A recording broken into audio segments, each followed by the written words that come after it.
welcome to the Sneaker Teacher channel. Today we're going to be doing factoring. I'm going to show you two different methods on this problem here. One thing I like to do is write ax squared plus bx above the expression, and that is going to just help us point out our a and our b and our c values a little simpler. So a is 7, b is 48, and our c is -7.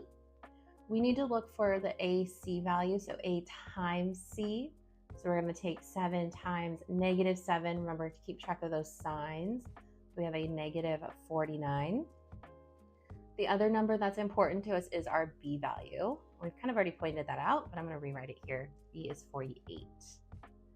So for both methods, I always start with an x. Again, this is just a different way to organize your thoughts, but I'm looking for factors of -49, so two numbers that multiply to 49 that also are going to sum or add to 48. There's going to be one pair of numbers with the signs that are going to work for these two numbers. If not, you have an unfactorable trinomial.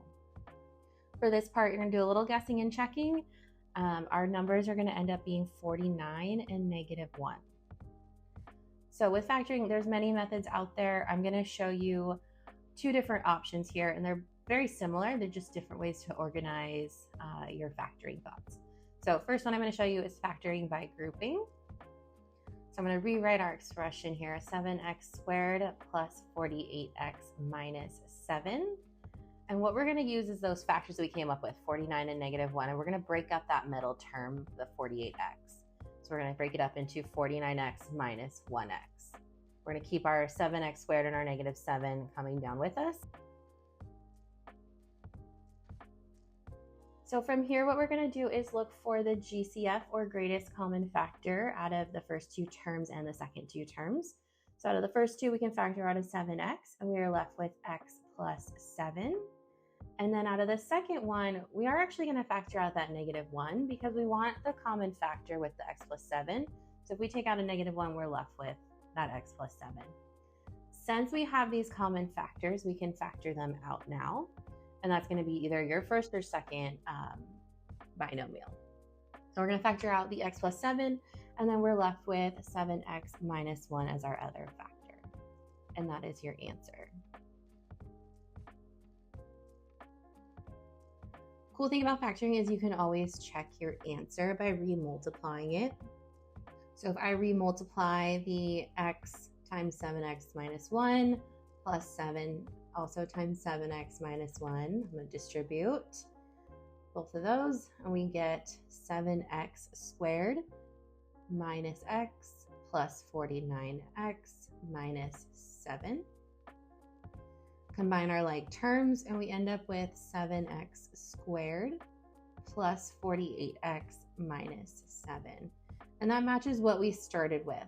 So I'm only going to check it this one time, but I am going to show you that second factoring method here in just a second. But we can always check our answers, which is kind of nice. We want it to match what we started with. Our second option for factoring that I'm going to show you is called the box method.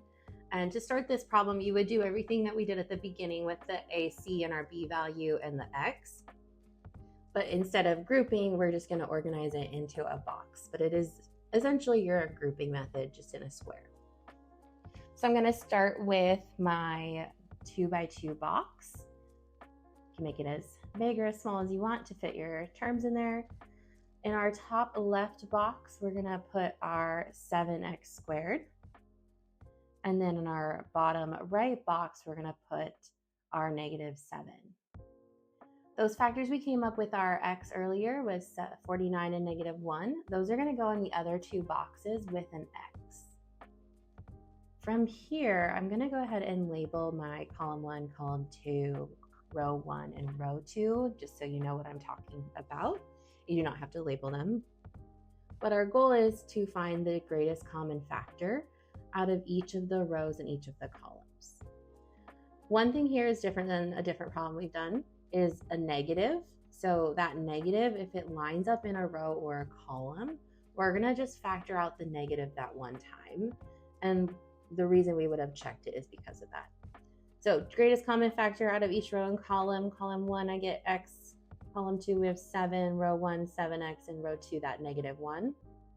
And those circled pieces become our factors. So x plus 7 times 7x minus 1, which is the same as what we had in the grouping method. And I'm your sneaker teacher. Thanks for watching. Drop a comment below if you've got questions or want another problem. Don't forget to subscribe, keep your kicks fresh, and stay irrational.